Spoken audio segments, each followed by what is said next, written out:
isa po sa problema ng ating Honda Click ay madumi yung engine tsaka sa throttle body at sa mga electronic po. Marami pong sensor dyan tsaka kailangan po nating protektahan. At isa po sa mga paraan ko dyan is magupit po tayo ng inner tube ng bicycle.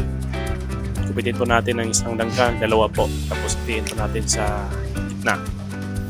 At pagdikit po natin yan, bago idikit, linisan natin ng maigi.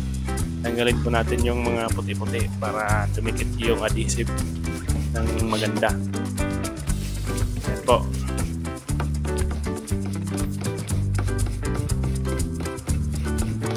Kuskusin po natin. Kailangan po ng lagyan ng lagyan po natin ng adhesive, tapos ikalat po natin. At bago natin idikit ay patuyuin po natin para magdikit talaga yung adhesive.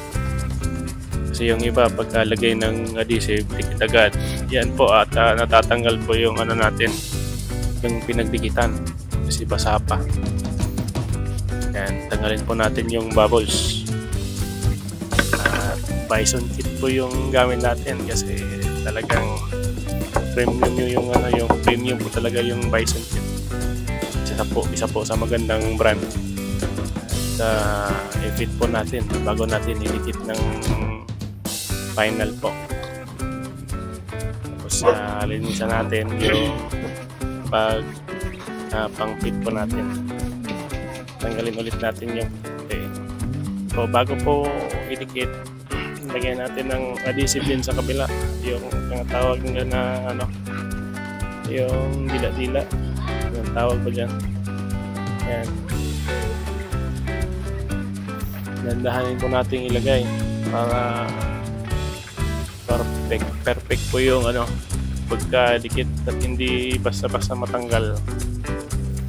Yan, bago natin i-place, tanggalin natin yung cover ng ng coolant para medyo may space po tayo. Yan, tapos nilagay na natin, ibalik natin yung cover ng coolant para matignan natin ng kung lulusot pa ba yung mga dumi. Yan, ayos na ayos. Saka hindi na magdudumi yung engine natin kasi may mga electronics dyan sa loob, baga masira. Lamang po mag-subscribe po para masubaybayan natin yung natin, modification ng Honda Click natin.